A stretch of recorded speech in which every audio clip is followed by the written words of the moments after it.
സദാശിവസമാരംഭാം ശങ്കരാചാര്യമധ്യമാം അസ്മദാചാര്യപര്യന്താം വന്ദേ ഗുരുപരമ്പരാം. ശ്രുതിസ്മൃതിപുരാണാനാം ആലയം കരുണാലയം നമാമി ഭഗവത്പാദം ശങ്കരം ലോകശങ്കരം. ശങ്കരം ശങ്കരാചാര്യം കേശവം ബാദരായണം സൂത്രഭാഷ്യഹൃദൗ വന്ദേ ഭഗവന്തൗ പുനഃ പുനഃ. ഈശ്വരോ ഗുരുരാത്മേതി മൂർത്തിഭേദവിഭാഗിനേ വ്യോമഭക്ത്യാപ്തദേഹായ ദക്ഷിണാമൂർത്തയേ നമഃ. എല്ലാവർക്കും നമസ്കാരം. ഇന്ന് നമ്മൾ ശങ്കരാചാര്യർ എഴുതിയ കാലഭൈരവാഷ്ടകം എന്ന ഒരു സ്തോത്രത്തെ പറ്റിയാണ് ചിന്തിക്കുന്നത്. കാലഭൈരവൻ്റെ 8 മുഖങ്ങൾ, ആ മുഖങ്ങളേതെന്ന് ഓരോ മുഖങ്ങളെ പറ്റിയും സ്തുതിക്കുന്ന ഒരു സ്തോത്രമാണ് കാലഭൈരവാഷ്ടകം. ഇത് ശങ്കരാചാര്യർ എഴുതിയിരിക്കുന്നതാണ്. ആ സ്തോത്രത്തിലൂടെ ഒന്ന് നമുക്ക് നോക്കാം. ദേവരാജസേവ്യം മാന പാവനാനൃപങ്കജം വ്യാളയജ്ഞസൂത്രമിന്ദുശേഖരം കൃപാകരം നാരദാദിയോഗിവൃന്ദ വന്ദിതം ദിഗംബരം കാശികാപുരാദിനാഥ കാലഭൈരവം ഭജേ. ഭാനുകോടിഭാസ്വരം ഭവാപ്തിതാരകം പരം നീലകണ്ഠം ഇച്ഛിതാർത്ഥദായകം ത്രിലോചനം കാലകാലമംബുജാക്ഷ അക്ഷശൂലമക്ഷരം കാശികാപുരാദിനാഥ കാലഭൈരവം ഭജേ. ശൂലഡങ്കപാശദണ്ഡപാണിയാദികാരണം ശ്യാമകായം ആദിദേവം അക്ഷരം നിരാമയം ഭീമവിക്രമപ്രഭു വിചിത്രതാണ്ഡവപ്രിയം കാശികാപുരാദിനാഥ കാലഭൈരവം ഭജേ.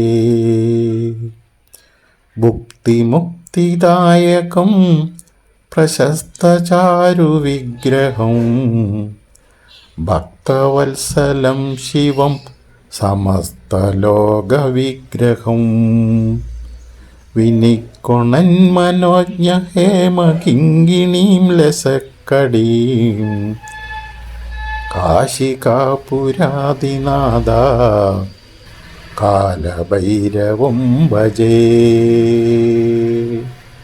ധർമ്മസേതുപാലകം അധർമ്മമാർഗനാശകം കർമ്മപാശമോചകം സുശർമ്മദായകം പ്രഭു സ്വർണവർണകേശപാശോഭിതാംഗമണ്ഡലം കാശികാപുരാദിനാഥ കാലഭൈരവം ഭജേ. രത്നപാദുകാപ്രഭാവിരാമപാദയുഗ്മകം നിത്യമദ്വതീയമിഷ്ടദൈവതം നിരഞ്ജനം മൃത്യുദർപ്പനാശകം കരാളദ്രംഷ്ടഭീഷണം കാശികാപുരാദിനാഥ കാലഭൈരവം ഭജേ. അട്ടഹാസഭിന്നപത്മജാണ്ഡകോശസന്തതീം ദൃഷ്ടിപാദമഷ്ടപാപജാലമുഗ്രശാസനം അഷ്ടസിദ്ധിദായകം കപാലമാലികാധരം കാശികാപുരാദിനാഥ കാലഭൈരവം ഭജേ. ഭൂതസംഘനായകം വിശാലകീർത്തിദായകം കാശിവാസി ലോകപുണ്യപാപശോധകം വിഭും നീതിമാർഗകോവിതം പുരാതനം ജഗൽപദീം കാശികാപുരാദിനാഥ കാലഭൈരവം ഭജേ. കാശികാപുരാദിനാഥ കാലഭൈരവം ഭജേ. കാലഭൈരവാഷ്ടകം പടം ദിയേ മനോഹരം ജ്ഞാനമുക്തിസാധനം വിചിത്രപുണ്യവർദ്ധനം ശോകമോഹദൈന്യലോഭ കോപതാപനാശകം ദേപ്രയാന്തി കാലഭൈരവാന്ദ്രി സന്നിധൗ നൃപം ദേപ്രയാന്തി കാലഭൈരവാന്ദ്രി സന്നിധൗ നൃപം ദേപ്രയാന്തി കാലഭൈരവാന്ദ്രി സന്നിധൗ നൃപം. ഇതി ശങ്കരാചാര്യ ഭഗവത്പാദകൃതം കാലഭൈരവാഷ്ടകം സമാപ്തം. ഇതാണ് കാലഭൈരവൻ്റെ 8 മുഖങ്ങൾ.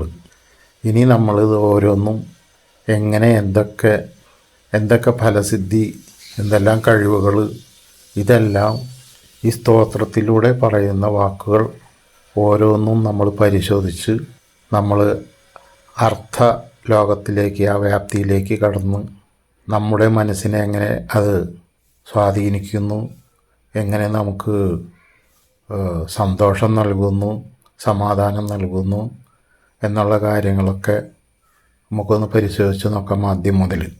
ആദ്യം ഇതിൽ പറയുന്നത് ദേവരാജസേവ്യമാന പാവനാനൃപങ്കജം. ദേവരാജ സേവ്യമാന പാവനാനൃപങ്കജം. ദേവന്മാരുടെ രാജനായ ദേവരാജൻ, ഇന്ദ്രൻ, അങ്ങനെ മുതലായ ദേവന്മാർ പാദപൂജ ചെയ്യുന്നു. സേവ്യമാന പാദപങ്കജം, ആ കാൽക്കൽ നമസ്കരിച്ച് പൂജ ചെയ്യുന്നവനും. വ്യാളയജ്ഞസൂത്രമിന്ദു ശേഖരം കൃപാകരം. വ്യാളയജ്ഞസൂത്രം ഇന്ദുശേഖരം കൃപാകരം. യജ്ഞസൂത്രം എന്താണെന്ന് വെച്ചാൽ നമുക്കറിയാം, പൂണുനൂല്. ഇത് വ്യാളയജ്ഞസൂത്രമാണ് ധരിച്ചിരിക്കുന്നത്. സർപ്പത്തിനെ കൊണ്ടുള്ള പൂണൂല് അങ്ങനെ ധരിച്ചിരിക്കുന്നു. വ്യാളയജ്ഞസൂത്രം സാധാരണ നമ്പൂതിരിമാരൊക്കെ പൂണൂല് ധരിക്കുന്നു. ഇത് സർപ്പങ്ങളെ കൊണ്ട് ധരിച്ച പൂണൂലാണ്. ഇന്ദുശേഖരൻ, ശിവൻ്റെ ഒരു രൂപമാണ് ഇന്ദുശേഖരൻ. ഇന്ദു ചന്ദ്രകല തലയിൽ ധരിച്ച ശേഖരൻ, ഇന്ദുശേഖരൻ. കൃപാകരം, ആ രൂപത്തിലുള്ള എല്ലാവർക്കും കൃപ നൽകുന്ന, എല്ലാവർക്കും സന്തോഷം നൽകുന്ന, എല്ലാവരുടെയും നന്മയെ ആഗ്രഹിക്കുന്ന, എന്തും അനുഗ്രഹം ചെയ്യാൻ കഴിയുന്ന കൃപാകരനായ ആ രൂപം. നാരദാദിയോഗി വൃന്ദ വന്ദിതം ദിഗംബരം. നാരദാദിയായ യോഗിവര്യന്മാർ വന്ദിക്കുന്ന, സ്തുതിക്കുന്ന ആ ദിഗംബരമായ നാരദാദി യോഗി വൃന്ദ വന്ദിതം ദിഗംബരം. ദിഗംബരം എന്ന് വെച്ചിട്ടുണ്ടെങ്കിൽ അമ്പരം.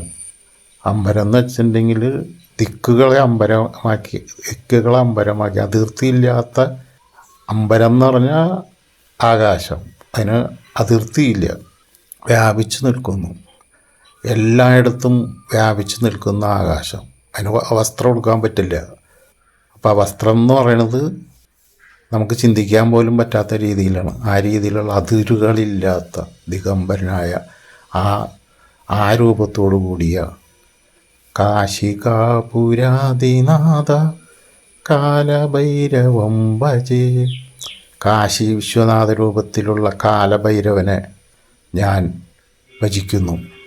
കാലഭൈരവ രൂപമാണ്, കാശി വിശ്വനാഥനാണ് ഈ രൂപത്തിൽ പ്രത്യക്ഷപ്പെടുന്നത്. ആ കാശി വിശ്വനാഥനെ അഭൈരവ രൂപധാരിയായ അഭൈരവ രൂപനും ഭൈരവിയും ശിവൻ എവിടെയുണ്ട് അവിടെ പാർവതിയുണ്ട്. ദേവിയില്ലാതെ ദേവനില്ല.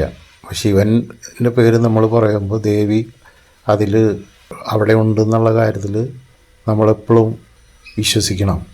അതാണ് അതിൻ്റെ രീതി. ആ രീതിയിലാണ് ശാസ്ത്രങ്ങൾ പോയിക്കൊണ്ടിരിക്കുന്നത്. അതാണ് കാലഭൈരവം ഭജ. അങ്ങനെയുള്ള ആ കാലഭൈരവനെ ഭജിക്കുന്നു. ദേവരാജസേവ്യമാന പാവനാ നൃപങ്കജം വ്യാളയജ്ഞസൂത്രമിന്ദുശേഖരം കൃപാകരം നാരദാദിയോഗി വൃന്ദവന്ദിതം ദിഗംബരം കാശികാപുരാദിനാഥ കാലഭൈരവം ഭജേ. അങ്ങനെ നമ്മൾ ആദ്യത്തെ മുഖം കണ്ടു. 8 മുഖങ്ങൾ. ആദ്യത്തെ മുഖമാണ് ഇപ്പോൾ നമ്മൾ കണ്ടത്. ആ മുഖത്തിനെ നമ്മൾ സ്തുതിക്കുന്നു, ഭജിക്കുന്നു. ഇനി നമ്മൾ രണ്ടാമത്തത് പരിശോധിക്കാം.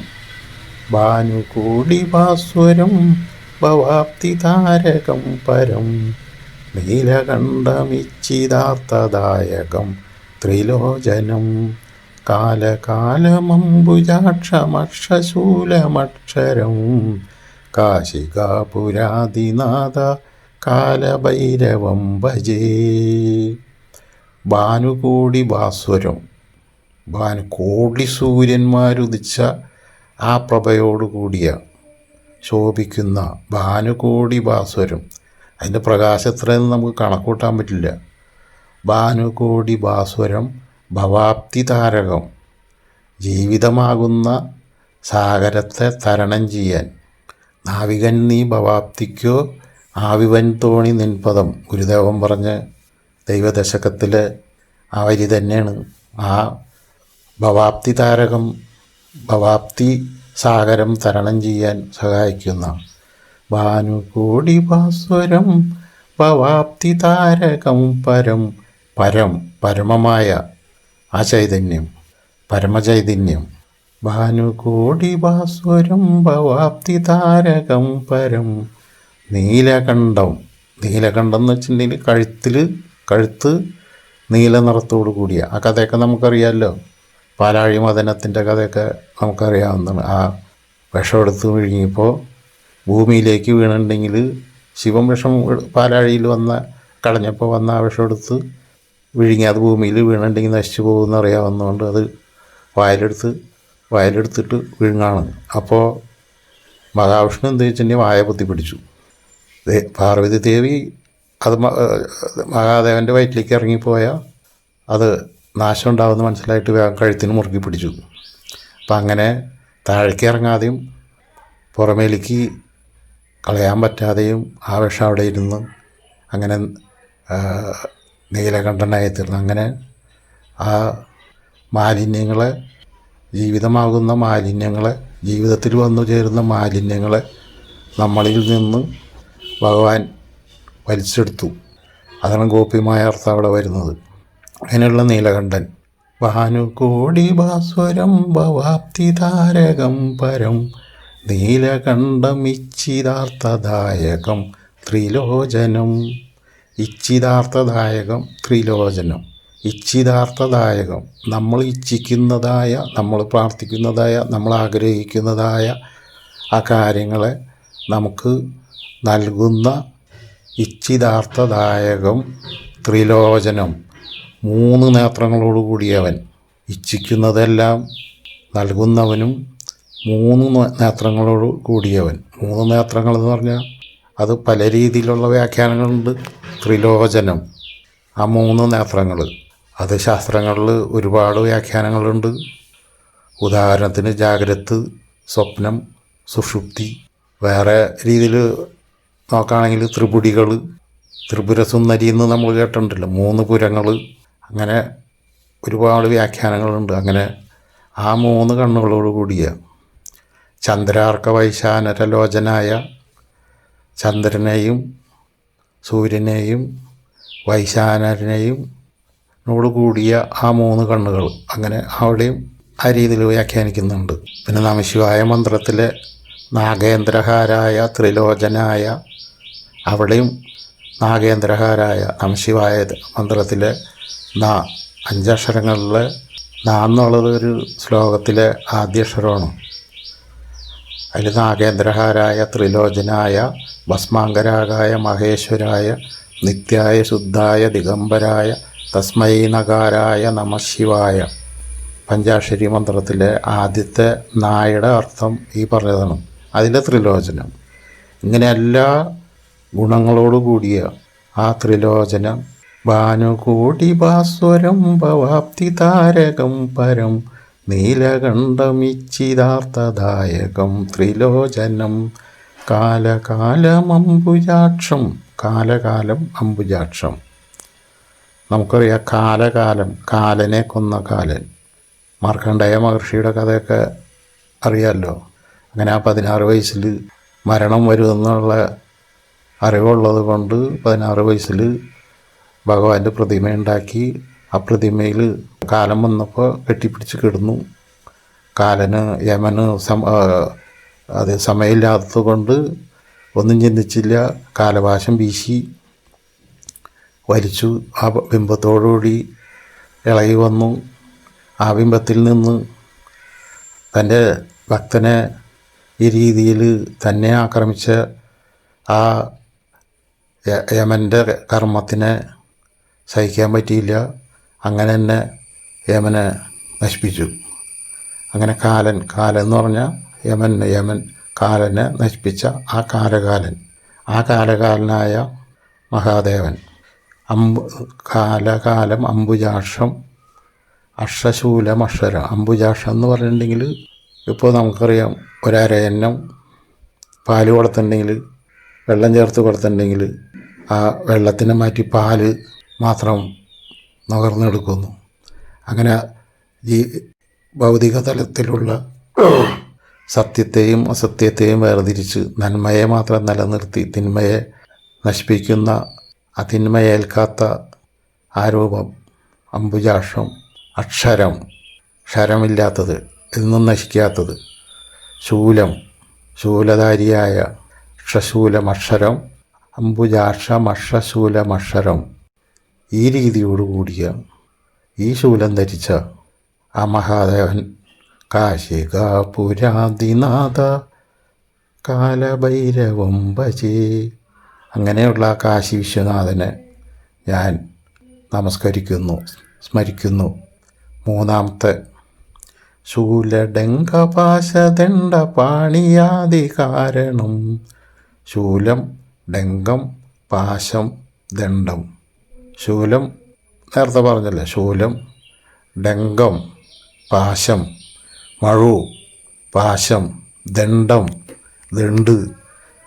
എന്തിനേയും ദണ്ഡിക്കാനുള്ള അധികാരദണ്ട്. ഒരു രാജാവിനായാലും ഉദ്യോഗ തലത്തിലായാലും ഒരു പോലീസിനായാലും നമ്മൾ കാണാം, ഉയർന്ന ഉദ്യോഗസ്ഥൻ്റെ എല്ലാം കയ്യിലും ഒരു ദണ്ട് കാണാം. അധികാര ചിഹ്നം, അധികാരവടി. അത് രാജാവിനുണ്ട്. ആ ദണ്ട്, അങ്ങനെയുള്ള അധികാരദണ്ട് ധരിച്ച ശൂലം, ഡംഗം, പാശം, കയറ്, എന്തിനേയും കെട്ടിവരിയാൻ, ദുഷ്ടശക്തികളെ നിഗ്രഹിക്കാനുള്ള ആ ഒരു കഴിവ് ഈ ആയുധങ്ങളോടിയ ശൂലഡംഗപാശദണ്ഡപാണി ആദികാരണമായ അനാദിയായ ആ കാരണഭൂതനായ ആ ശിവൻ. ശൂലഡംഗപാശദണ്ഡപാണിയാദി കാരണം.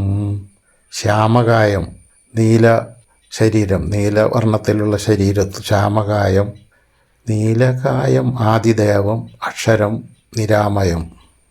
ആദിദൈവം, അക്ഷരം ക്ഷയിക്കാത്തവൻ, നിരാമയം ആമയം ദുഃഖമില്ലാത്തവൻ. അതാണ് നമ്മളിവിടെ കാണുന്നത്. ശൂലഡംഗപാശദണ്ഡപാണിയാദി കാരണം. ശ്യാമകായമാദിദേവമക്ഷരം നിരാമയം. ഭീമവിക്രമപ്രഭു. ഭീമമായ ശബ്ദത്തോടു കൂടിയ ആളാണ്. ശബ്ദം കൊണ്ട് തന്നെ നമ്മൾ ഭയന്നു പോകും. അങ്ങനെയുള്ള വിക്രമത്തോടു കൂടിയ ആ ശരീരധാരി ഭീമവിക്രമപ്രിയം. ശൂലഡംഗപാശദണ്ഡപാണിയാദി കാരണം.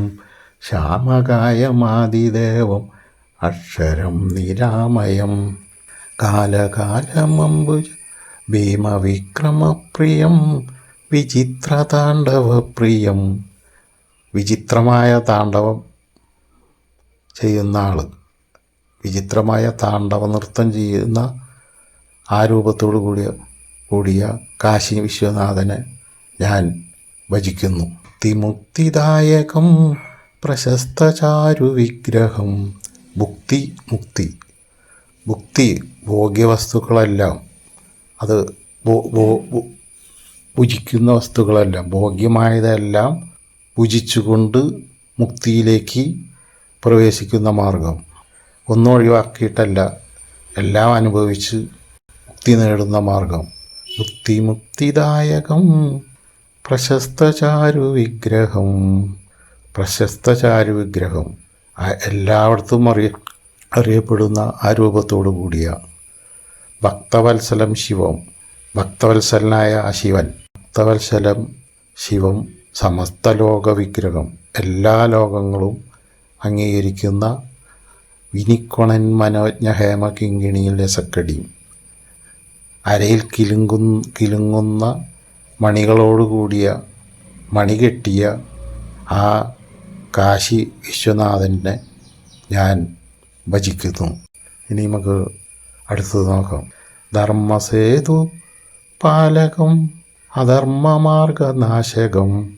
ധർമ്മസേതു, സേതു എന്ന് പറഞ്ഞാൽ നമുക്കറിയാം, ഒരു നദിയിലെ രണ്ട് കരകളെ തമ്മിൽ യോജിപ്പിക്കുന്നു. ഇവിടെ അത് ധർമ്മത്തിനെയും അധർമ്മത്തിനെയും യോജിപ്പിച്ച് ധർമ്മസേതു പാലനം അധർമ്മമാർഗനാശകം. ധർമ്മത്തെ മാത്രം പാലിക്കുകയും അധർമ്മത്തെ നശിപ്പിക്കുകയും ചെയ്യുന്നു. ധർമ്മസേതു പാലനം അധർമ്മമാർഗനാശകം കർമ്മപാശമോചകം സുശർമ്മദായകം.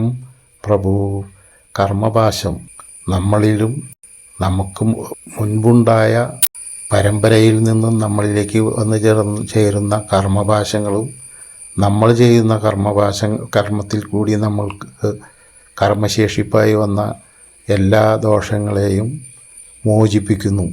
ആ കർമ്മപാശത്തിൽ നിന്ന് മോചിപ്പിക്കാൻ കഴിവുള്ള ഒരു മൂർത്തിയാണ് ഈ ഭഗവാൻ. സുശർമ്മദായകം. പിന്നെ പറയുന്നത് സന്തോഷം നൽകുകയും, എന്നാൽ ആ നൽകുന്ന സന്തോഷത്തെ എന്ത് നമുക്ക് തരുന്നുണ്ടോ അതിനെ മറ്റുള്ളവർക്കും കൂടി പങ്കുവയ്ക്കാൻ കൂടി മനസ്സുണ്ടാകാവുന്ന, ആ മനസ്സും കൂടി ഉള്ളവർക്ക് എല്ലാം എനിക്ക് കിട്ടി, ഞാനത് കെട്ടിപ്പിടിച്ചിരുന്നു, മറ്റുള്ളവർക്കെല്ലാം കൊടുക്കാതെ അവരുടെ സന്തോഷത്തിന് വിഘാതമായി സൃഷ്ടിക്കുന്ന എന്തിനേയും പ്രോത്സാഹിപ്പിക്കാത്ത ആ രൂപം, അങ്ങനെയുള്ള ആ പ്രഭു. സ്വർണവർണ്ണ കേശപാശ ശോഭിതാംഗമണ്ഡലം. സ്വർണവർണ്ണത്തോടു കൂടിയ കേശത്തോടു കൂടി ശോഭിക്കുന്ന ആ മണ്ഡലം, ആ മണ്ഡലത്തിലുള്ള കാശി വിശ്വനാഥനെ ഞാൻ ഭജിക്കുന്നു. കാശികാപുരാതിനാഥ കാലഭൈരവം ഭജേ. രത്നപാതുകാപ്രഭാവിരാമപാദയുഗ്മകം. രത്നപാതുകം, രത്നങ്ങൾ പതിച്ച ചെരുപ്പ്. പാതുകം എന്ന് പറഞ്ഞാൽ പാദരക്ഷ. രത്നങ്ങൾ പതിച്ച പാദരക്ഷ രണ്ടു കാലിലും. രത്നപാതുക പ്രഭ, ആ പ്രഭ ചൊരിയുന്ന ആ പാദങ്ങൾ, ആ രണ്ട് കാലുകളും ചേർന്ന യുഗ്മകം, രണ്ട് കാലുകളും ചേർന്ന ആ പാദങ്ങൾ. രത്നപാതുക പ്രഭാവിരാമപാദയുഗ്മകം. നിത്യമായത്, അദ്വിതീയം, രണ്ടില്ലാത്തത്, നിത്യമദ്വിതീയം, ഇഷ്ടദൈവതം, എല്ലാവരും ഇഷ്ടപ്പെടുന്ന ദേവത. നിരഞ്ജനം, ഒരു കന്മഷം, നിരഞ്ജനം എന്ന് പറഞ്ഞാൽ ഒരു കളങ്കവുമില്ലാത്ത ആ മഹാദേവൻ. രത്നപാതുക പ്രഭാവിരാമപാദയുഗ്മകം നിത്യമദ്വിതീയമിഷ്ടദൈവതം നിരഞ്ജനം. മൃത്യുദർപ്പനാശകം കരാളദ്രഷ്ടഭീഷണം. നമ്മൾ ജനിക്കുമ്പോൾ തുടങ്ങി ഭയം നമ്മളെ പിടികൂടുന്നു. ഏത് കാര്യത്തിനും നമ്മൾ ജീവിതത്തിൽ നമ്മളറിയാതെ നിഴലിനെ പോലെ തന്നെ നമ്മളെ പിന്തുടരുന്ന ഒന്നാണ് പലതരത്തിലുള്ള ഭയങ്ങളും. ഈ ഭയങ്ങളെ നീക്കിത്തരുന്ന, ആ ഭയങ്ങളെ അകറ്റുന്ന ആ കാശി വിശ്വനാഥനെ, കാശികാപുരാതിനാഥ കാലഭൈരവം ഭജേ, ആ കാശി വിശ്വനാഥനായ കാലഭൈരവനെ ഞാൻ ഭജിക്കുന്നു. അട്ടഹാസഭിന്ന പത്മചാണ്ഡകോശ സന്തതിയും, അട്ടഹാസം, ഒരട്ടഹാസം കൊണ്ട് പത്മചാണ്ഡകോശ സന്തതിയും. പത്മചാണ്ഡകോശം ബ്രഹ്മാവ്, ബ്രഹ്മാണ്ടത്തെ പല ബ്രഹ്മാണ്ടങ്ങളെപ്പോലും അട്ടഹാസം കൊണ്ട് ഭിന്നമാക്കുന്ന ആ അട്ടഹാസ ഭിന്ന പത്മചാണ്ഡകോശ സന്തതി, അങ്ങനെയുള്ള ആ മൂർത്തി ഒരട്ടഹാസം കൊണ്ട് തന്നെ ഈ ബ്രഹ്മാണ്ടത്തെ പൊട്ടിക്കാൻ കഴിവുള്ള ആ മൂർത്തി. അട്ടഹാസ ഭിന്ന പത്മചാണ്ഡകോശ സന്തതിയും ദൃഷ്ടിപാദം, ആ ദൃഷ്ടിപാദം, ആ ദൃഷ്ടിയിൽപ്പെട്ടാൽ മതി ഇതെല്ലാം, എല്ലാ ശക്തികളും, എല്ലാ ദുഷ്ടശക്തികളും ഇല്ലാതെ ആവുന്നതായ ആ ദൃഷ്ടിപാദം, അഷ്ടഭാവങ്ങളെല്ലാം ഇല്ലാതാക്കുന്ന ആ മൂർത്തി. ഉഗ്രശാസനം, ഒരു ശാസനം പറഞ്ഞിട്ടുണ്ടെങ്കിൽ അതിൽ യാതൊരു വിട്ടുവീഴ്ചയില്ല. ഈ മൂർത്തിയിൽ വിശ്വസിക്കുന്ന അവർ ഈ ശാസനം വിട്ട് വേറെ ഒന്നും പ്രവർത്തിക്കാൻ പാടില്ല എന്നുള്ളതാണ് ഈ ശാസ്ത്രത്തിൻ്റെ പ്രത്യേകത. അഷ്ടസിദ്ധിദായകം, 8 സിദ്ധികൾ, അണിമാതി മഹിമാതി ലഘുമ, അണിമ മഹിമ ഗരിമ ലഘുമ, അങ്ങനെ ഉള്ള അഷ്ടസിദ്ധികളോട് കൂടിയവനും കപാലമാലികാധരം, കപാലം തലയോട് കൊണ്ട് മാല ചാർത്തിയ ആ രൂപത്തോടു കൂടിയ കാശികാപുരാതിനാഥ കാലഭൈരവം ഭജേ, അങ്ങനെയുള്ള കാശി വിശ്വനാഥനായ കാലഭൈരവനെ ഞാൻ ഭജിക്കുന്നു. ഭൂതസംഘനായകം, എല്ലാ ഭൂതസംഘത്തിൻ്റെയും പതി, എല്ലാ ഭൂതസംഘവും നയിക്കുന്ന ആ നായകൻ. ഭൂതസംഘനായകം വിശാലകീർത്തിദായകം, എങ്ങും അറിയപ്പെടുന്ന വിശാലമായ കീർത്തിയോടുകൂടിയ ആ മൂർത്തി. കാശിവാസി ലോക പുണ്യപാപശോധകം വിവും, മരണത്തെ ആഗ്രഹിച്ച് കാശിയിലേക്ക് ചെന്നാൽ പോലും ആ ഓരോ വ്യക്തികളെയും പാപവും പുണ്യവും പരിശോധിച്ച് ആ പരിശോധനയിൽ വിജയിക്കുന്നവർക്ക് മാത്രം മോക്ഷം കൊടുക്കുന്നു. അങ്ങനെയുള്ള ആ ഒരു മൂർത്തി കാശിവാസി ലോക പുണ്യ പാപശോധകം, ആ പാപം പുണ്യമെന്ന് പരിശോധിക്കും. അങ്ങനെയുള്ള വിഭു. നീതിമാർഗ കോവിദം പുരാതനം ജഗൽപതിയും, നീതിമാർഗം നീതിമാർഗത്തെ മാത്രം പുരാതനമായി തന്നെ അന്ന് മുതൽ ഇന്ന് വരെ നീതിമാർഗ കോവിദം പുരാതനം ജഗൽപതി, അതിനെ മാത്രം പ്രോത്സാഹിപ്പിക്കുന്ന, അതിനെ മാത്രം പരിരക്ഷിക്കുന്ന ആ ജഗൽപതിയായ ആ കാശി വിശ്വനാഥന്, കാശികാപുരാതിനാഥ കാലഭൈരവം ഭജേ, കാശി വിശ്വനാഥനായ ആ ഭൈരവമൂർത്തിയെ ഞാൻ ഭജിക്കുന്നു. കാശികാപുരാതിനാഥ കാലഭൈരവം ഭജേ. ഇതാണ് കാലഭൈരവൻ്റെ 8 മുഖങ്ങൾ. ഇനി ഇതിലുള്ള ഫലസിദ്ധി കൂടി പറയുന്നുണ്ട്. കാലഭൈരവാഷ്ടകം പടംതിയേ മനോഹരം. കാലഭൈരവാഷ്ടകം, ഈ സ്തോത്രം പഠിച്ചിട്ടുണ്ടെങ്കിൽ മാനസികമായ ഉല്ലാസവും എല്ലാ സന്തോഷവും കൈവരികയും, കാലഭൈരവാഷ്ടകം പടംതിയേ മനോഹരം ജ്ഞാനമുക്തി സാധനം വിചിത്ര പുണ്യവർദ്ധനം. ജ്ഞാനം കൊണ്ടുള്ള മുക്തി, അറിവ് നമ്മൾ കൈവരികയും നമ്മൾ മുക്തനാവുകയും വിചിത്രങ്ങളായ പുണ്യങ്ങൾ നമുക്ക് ഉണ്ടായി വരികയും ചെയ്യും. വിചിത്ര പുണ്യവർദ്ധനം. പിന്നെ ശോകമോഹ ദൈന്യ ലോഭ കോപ താപനാശനം. ശോകമോഹ ദൈന്യം, ലോഭം, കോപം, താപം, ഈ രീതിയിലുള്ള എല്ലാ ദുഃഖങ്ങളെയും ഇല്ലാതാക്കും. പിന്നെ ദയപ്രയാന്തി കാലഭൈരവാന്ത്രി സന്നിധൗ നൃപം. അതുമാത്രമല്ല, ഇങ്ങനെ ഈ സ്തോത്രം ജപിച്ചിട്ടുണ്ടെങ്കിൽ ദയപ്രയാന്തി കാലഭൈരവാന്തി സന്നിധവും നൃപം, കാലഭൈരവൻ്റെ സാന്നിധ്യം നിങ്ങൾക്ക് തീർച്ചയായും ലഭിക്കും എന്ന് ശങ്കരാചാര്യർ തീർത്തും നമ്മളോട് പറയുന്നു. ആചാര്യൻ്റെ അനുഭവത്തിൽ നിന്നുള്ള ഒരു അനുഭവ കഥയായി നമ്മളിവിടെ ഇതിനെ കാണണം. ഇത് ശങ്കരാചാര്യ ഭഗവത്പാദകൃതം കാലഭൈരവാഷ്ടകം സമാപ്തം. ഇത് കാലഭൈരവാഷ്ടകം ശങ്കരാചാര്യരുടെ ഈ കാലഭൈരവാഷ്ടകം എന്ന സ്തോത്രം ഇതോടുകൂടി ഇവിടെ അവസാനിക്കുന്നു. ഈ 8 മുഖങ്ങളും ആണ് നമ്മൾ ഇവിടെ ചർച്ച ചെയ്തത്. ഇതെല്ലാവർക്കും ഈ അനുഭവം ഉണ്ടാവട്ടെ എന്നും എല്ലാവർക്കും ഭഗവാന്റെ അനുഗ്രഹാശിസ്സുകൾ നേർന്നുകൊണ്ട് തൽക്കാലം നിർത്തുന്നു.